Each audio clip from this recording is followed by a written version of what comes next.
All right. Ever wonder how AI assistants like Siri can actually understand what you're saying? It really is pretty amazing, isn't it? It is. And today we're diving deep into some cutting edge research straight from Apple. Oh, wow. Straight from the source. Yep. A paper that gives us a peek behind the curtain of the tech that's making these virtual assistants even smarter, especially when it comes to figuring out the who's who and the what's what in our requests. I'm all ears. Me too. So tell me, what's the big focus of this paper? What's the secret sauce they're revealing? Well, they're zeroing in on a system called DEXTER, and it's specifically designed to tackle something we all take for granted, spoken language. Spoken language, huh? So it's not just about recognizing words, right? Right. Think about it. We talk in shorthand, we make mistakes, we throw in slang, Oh, yeah, all the time. and we somehow expect Siri to keep up with the latest movies, songs, and, even internet memes. It's like we expect them to read our minds. But what you're saying is there's more to it than just, I don't know, recognizing words, like looking them up in a supercharged dictionary. Exactly. The paper calls it named entity recognition, or NER for short. NER, got it. So how's that different from just like a really fancy dictionary lookup? Well, traditional NER models, the ones trained on, clean written text, they just don't cut it when it comes to the wild, wild west of spoken language. Okay, so a supercharged dictionary isn't enough. That makes sense. But how does this Dexter actually deal with the messiness of, like, how we really talk? Think of Dexter as more of an AI detective. Ooh, an AI detective. I like that. It doesn't just rely on the words themselves. It cross-references your request with a massive knowledge graph. It's like having access to an incredibly detailed encyclopedia that's constantly being updated. Okay, so it's not just a dictionary. It's more like this whole interconnected web of information that it's using. But what's Dexter actually doing with this knowledge graph? Like, how is it helping with the whole understanding thing? It's using some pretty clever tricks. First, it breaks down your request into chunks of words. These are called engrams. Bengrams. Okay, I'm taking notes. So, for example, if you said, play Despacito, it wouldn't just look up that whole phrase. Right, right. It would also look for Despacito on its own, just in case that matches something else in the knowledge graph. Okay, so it's like it's casting a wider net, making sure it doesn't miss anything important, even if we're not super clear with our requests. Exactly. And it also uses something called TF-IDF and popularity scores. TF-IDF and popularity, those sound interesting. Break those down for me. Sure. So TF-IDF, it basically looks at how often a word or phrase shows up in the knowledge graph. It's kind of a measure of how important it is overall. But here's where it gets really interesting. Dexter also factors in popularity. Popularity, so like how trendy something is. That's right. So if a song or a movie is suddenly trending, even if it wasn't a super common phrase before, Dexter will know to pay attention. So even if it's something new or like just having a moment, Dexter is more likely to pick up on it. Exactly. And there's one more trick up its sleeve. Error correction. Dexter can actually correct mispronunciations or incomplete phrases based on what people usually mean. Wait, so it's like predicting my mistakes. How does that even work? Well, let's imagine you ask Siri, play that song, Despacito. Okay, I can already picture myself butchering that pronunciation. So first, Dexter kicks into gear, starts hunting through that massive knowledge graph, and it finds anything that matches Despacito, or even just, Patsito, thanks to those engrams we talked about. Right, so even if I mess up the beginning, it might still catch the important part. Exactly. And it's also thinking about how popular Despacito is. That plays a role in how it ranks the potential matches. Makes sense. But Despacito could be a song or like a really spicy salsa. How does it know what I actually want? That's where the context comes in. It's not just looking at Despacito, it's Correct. analyzing the words around it, like play and song. And those are like flashing neon signs pointing Dexter in the right direction. It's like it's putting on its detective hat, saying, okay, they said play, they said song, probably means they want to hear music, not a recipe for spicy salsa. Exactly. And it's piecing together those clues and those little hints from the surrounding words. They make all the difference. So it's like a puzzle, and Dexter's figuring out which pieces fit together to give the right picture. Exactly. And finally, based on all this information, Dexter helps Siri decide what to do. Okay, so this all sounds really cool, but what does it actually mean for me, the person using Siri? Like, does this just mean fewer frustrating interactions with my voice assistant? Well, yeah. Just based on the improvements in NER alone, you're 6% less likely to have Siri misinterpret you. 6%, that's not bad. Right. And it's not just about recognizing what you're referring to. This research also shows how Dexter helps figure out your intent. So does the user want to play something, find something, buy something? Oh, so it's understanding the why behind my request, not just the what. That's pretty impressive. Exactly. And the paper highlights some interesting examples of how Dexter handles, kind of tricky situations. Like, what if you said, play Godzilla? Play Godzilla. Yeah, there's the famous song and a whole bunch of movies about giant monsters. How would Siri know which one you meant? That's a good point. And I think the paper even mentioned that Dexter can understand requests like, find I know you did last summer, even if the movie title isn't exactly right. That's exactly right. Dexter handles those particle matches and corrects errors like a pro, making it incredibly robust. Okay. And remember those anagrams. They come in handy here, letting Dexter find potential matches even when you're missing a few words. So even if I'm not the most eloquent speaker, Dexter can still figure out what I'm trying to say. You got it. And it's all thanks to some pretty advanced tech. The paper goes into detail about neural networks, CNNs. CNNs. Wait, I thought those were for like analyzing pictures, not words. Yeah, they're commonly used in image recognition. But researchers have found that they're also incredibly powerful when it comes to processing language. In fact, the way Dexter uses CNNs is one of the key things that sets it apart. Well, on CNNs for understanding language. Okay, now I'm really curious. How do those actually work in this context? Well, imagine those CNNs as another set of tools in Dexter's detective kit. They help it understand the context of your request. For example, with Play Godzilla, the CNNs would look at the words surrounding Godzilla. So like play and the... Yep. They're looking for patterns and relationships between the words. Oh, I see. So even if I didn't specifically say play the song Godzilla, Dexter could still figure it out based on the other words I used. That's the idea. It's like Dexter is reading between the lines. It's not just about recognizing individual words. It's about understanding how those words relate to each other. It's almost like Dexter's learning to think like a human, picking up on those subtle cues that we might not even be aware of. Exactly. And the more data these CNNs are trained on, the better they get at recognizing those subtle patterns and connections. So you're telling me that Dexter is learning to read between the lines just like a human would? That's pretty amazing. It is. And the results are really impressive. The researchers did some serious testing to see how Dexter stacked up against other NER systems. And they found that it significantly outperformed the competition. So it's not just a cool idea, it actually works. It does. It was much more accurate at identifying those named entities, even in the messy, real-world context of spoken language. Okay, so we've got this AI detective, Dexter, that's using all these clever tricks and hemgrams, popularity scores, even CNNs to understand what we're really saying. That's pretty incredible. It is. And it really highlights how AI is evolving to handle the complexities of human language.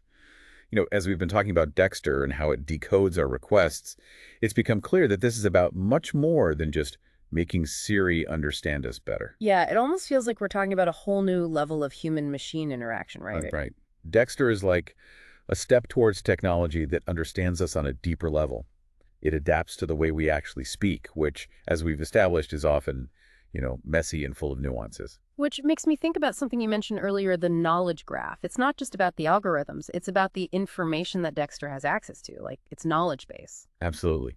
Dexter's success really hinges on the vast amount of knowledge stored in that graph. And it's constantly being updated and expanded, which means Dexter is always learning. So it's like we're giving Dexter a constantly growing textbook to learn from. That's a great analogy. And just like with any student, the more comprehensive the textbook, the better equipped they are to understand, the complexities of human language in this case. So it's not just about building smarter algorithms, it's also about curating a rich and diverse knowledge base. I'm starting to see how those two pieces really fit together. It's a challenge that goes beyond just NER. Researchers across the board in AI are realizing that we can't expect AI to learn in a vacuum.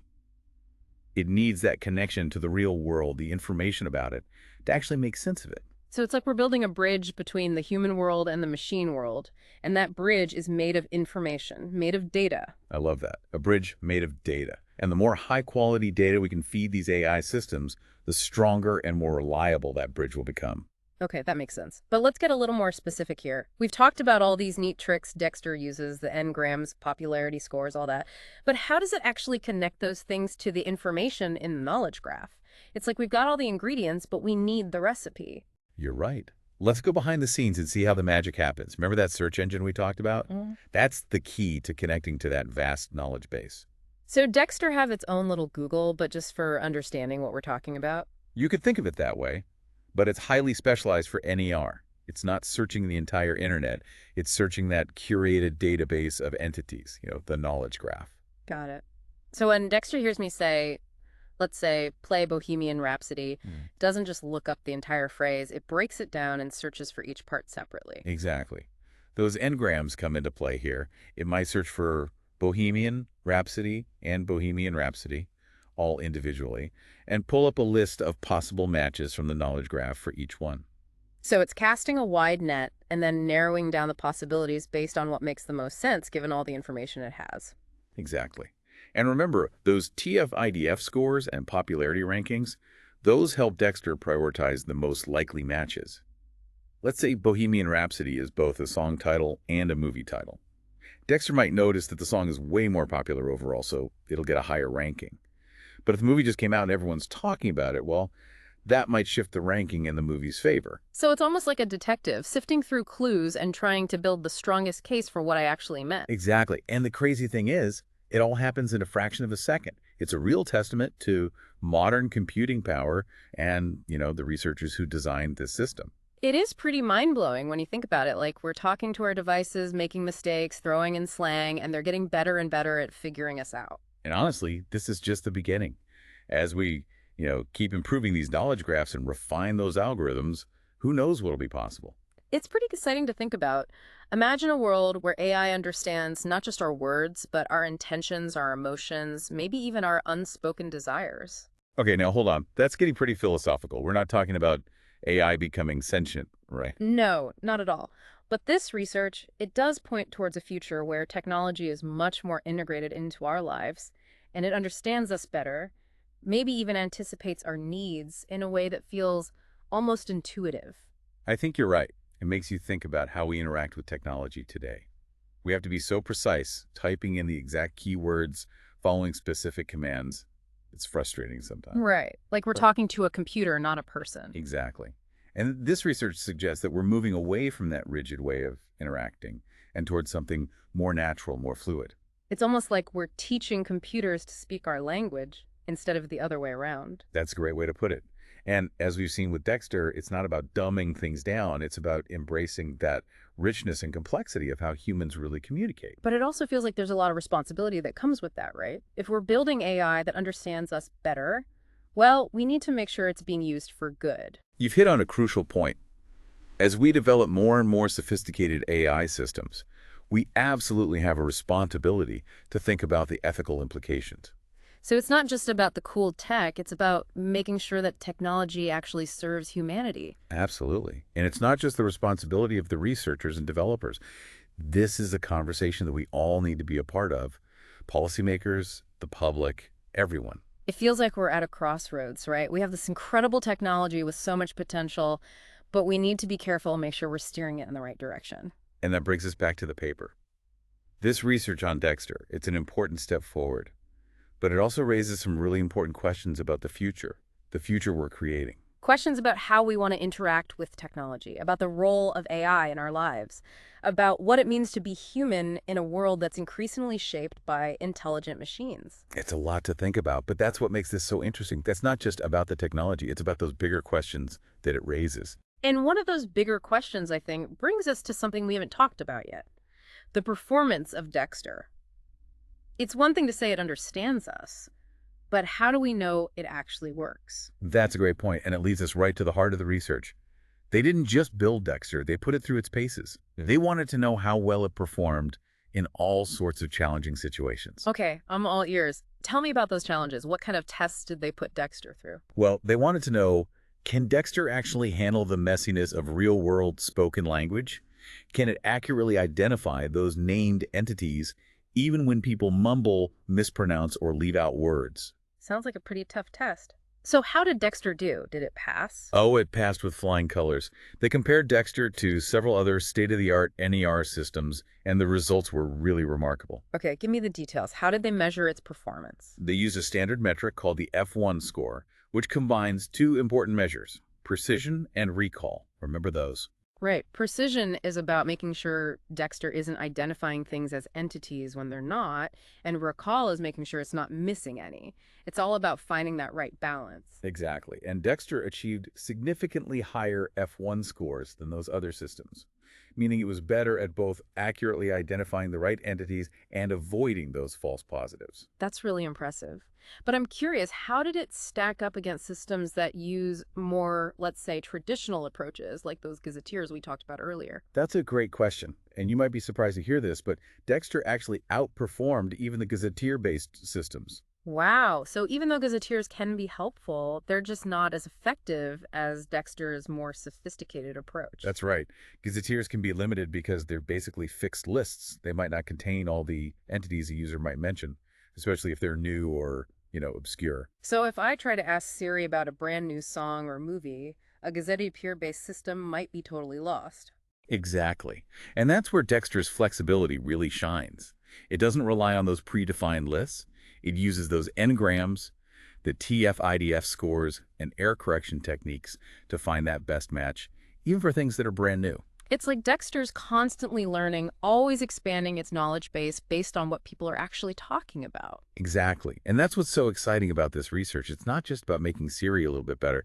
It's about pushing the boundaries of what AI can do. It's about building AI that can truly understand us, our messy, nuanced, constantly evolving language. And that understanding, that paves the way for a future where technology is more intuitive, more adaptable, more responsive to our needs. Okay, but before we get too carried away with these visions of the future, let's bring it back to the paper for a moment. Didn't the researchers run some specific experiments to really put Dexter through its paces? They did. And these weren't just hypothetical situations. They were designed to really simulate those real-world challenges that a system like this would encounter out in the wild. So they tested Dexter's ability to handle the kinds of requests people might actually make in everyday life. Exactly. And they were really interested in seeing how it handled errors, like mispronunciations, incomplete phrases, even bad grammar. Because let's face it, we don't always speak in perfectly formed sentences. We mumble, we get tongue-tied, we use slang. Exactly. And that's what makes this research so valuable. It's not about AI that understands perfect textbook language. It's about AI that understands us, flaws and all. Okay, so how did Dexter perform in these tests? Was it able to handle those tricky real-world scenarios? Well, that's where things get really interesting. They found that Dexter was surprisingly robust. It was able to correctly identify those named entities even when the users made pretty significant errors in their speech. So even if I'm mumbling or mispronouncing words, Dexter can still figure out what I'm trying to say. That's pretty impressive. It is. And it's thanks to all those techniques we've been talking about, like those enneagrams, the TF-IDF scores, and especially those error correction capabilities. It's like Dexter is a master detective, piecing together all the clues from our messy speech and using that, plus its knowledge of the world, to figure out what we really mean. I like that, a master detective. And the more clues it has, the more accurate those predictions become. It's almost like Dexter is learning to read between the lines, just like a human would. In a way, yes. But it's doing it in a much more, systematic and efficient way. It's using algorithms and statistical models to analyze huge amounts of data. So it's combining the best of both worlds, the intuition of human understanding with the precision and power of machine learning. Exactly. And those results, they speak for themselves. Dexter's ability to handle those errors, it's a significant step forward in this whole field of NER. It's clear that this technology has the potential to totally change the way we interact with our devices, but it also makes me think about, the potential downsides. Are there risks associated with developing AI that can understand us so well? That's a very important question, and it's something we definitely shouldn't shy away from. As with any powerful technology, there's always the possibility of misuse. Right, we need to be thinking about the ethical implications and making sure it's used responsibly. Absolutely. And it's a conversation that we need to be having as a society. But I do believe that with some careful planning and open discussion, we can really harness the power of this technology for good. I'm glad we're having this conversation today. It's given me a lot to think about. Me too. And I think it's really important for everyone listening to understand the complexity of these issues. We've covered a lot of ground in this deep dive, the inner workings of Dexter, the broader implications, all of it. But I think it's time to shift gears and talk about one last and pretty crucial aspect of this research, the future of Dexter and the future of NER itself. That's a great idea. After all this research, it's just the beginning. There's so much more to explore and discover in this whole world of natural language processing. Okay, so we've really dug into how Dexter works. We've talked about the knowledge graph, the algorithms, even the impressive performance. But I feel like there's a bigger question here, something beyond the technical details. Yeah, I think you're right. This isn't just about making, say, Siri less frustrating to use. This feels like a fundamental shift in how we think about the relationship between humans and machines. Exactly. It's like the beginning of something truly new, wouldn't you say? Absolutely. It's all about creating technology that meets us where we are. Like, it embraces that messy, nuanced way that humans actually communicate? So no more talking like robots with perfectly formed sentences and all the right keywords. Exactly. It's about building AI systems that are flexible enough to understand us, even when we're not exactly the most eloquent speakers. Which, let's be honest, is most of the time for most of us. We mumble, we make mistakes, we throw in all sorts of slang. Yeah, exactly. And Dexter shows us that it's possible to build AI that can keep up. It's about embracing that complexity instead of forcing humans to change how we naturally speak. It's a pretty high bar we set, wouldn't you say? I Mhm. mean, we expect these devices to understand us perfectly, even when we don't always articulate things clearly. Oh, for sure. And yet, here's Dexter proving that it isn't an impossible dream. We're seeing real progress in building AI that can get our intentions, even when our words, well, aren't the best. I feel like this research is pointing towards a future where technology is truly human-centered. It's intuitive, it's adaptable, and it really responds to our needs. Absolutely. And the exciting part is that it's not just about building faster processors or bigger networks. It's about designing systems that are inherently more human-like in the way they understand and interact with the world. That's a great point. We've been focusing a lot on spoken language, but do you think this research is applicable to other forms of communication too? I'm thinking about things like text, emails, all those online chats we have. Oh, for sure. These techniques that Dexter uses, they aren't limited to voice assistants. They can be applied to any system that processes natural language, whether it's spoken or written. So we could see smarter chatbots, better search engines, even more intuitive ways of interacting with our computers just because of this research. Exactly. It all comes back to the core idea, right? Building AI that understands us on a much deeper level. Yeah. It's not just about recognizing the words themselves. It's about understanding the context, the intent, even the emotions behind those words. This is starting to sound a bit like science fiction. Are we really talking about AI that can understand our emotions? Well, we're not quite there yet, but the research on Dexter definitely shows that we're moving in that direction.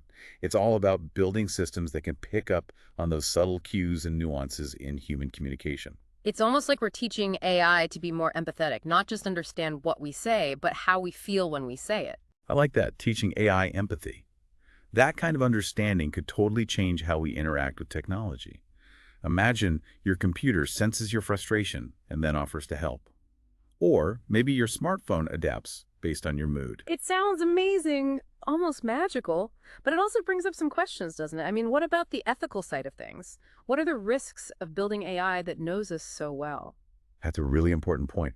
As we create these super sophisticated systems, we have to be incredibly careful and think about the potential downsides, not just the cool new features. It's not just about cool tech, it's about responsible tech. It's about making sure it's used ethically. Exactly. And that takes careful thought, open conversations, and a lot of collaboration. Researchers, developers, policymakers, the public, we all need to be part of this. This is turning into a much bigger discussion than just a deep dive into one research paper, wouldn't you say? It is. But that's what I love about these deep dives. We start with a specific technology, but it takes us to these big, important questions about the future we're building. A future where AI is just woven into our lives, understands us in a much deeper way, and where technology, well, just feels more natural, more intuitive than ever. Exactly. And with that in mind, I think it's time to wrap up our deep dive into Dexter. This has been an amazing journey. Exploring the cutting edge of AI research, thinking about the future, it's been a lot of fun. We've covered so much, the nuts and bolts of how Dexter works, the big implications, and I hope our listeners are walking away with, well, a sense of awe at what's happening in natural language processing. I am sure they are. And for anyone who wants to dig a little deeper, be sure to check the show notes. We'll have links to the research paper and all those resources we mentioned. There's a whole world of knowledge out there waiting to be explored. So keep exploring, keep asking questions, and never stop pushing the boundaries of what's possible. That's a fantastic message to end on. Thanks for joining us for this deep dive into Dexter. We'll see you next time.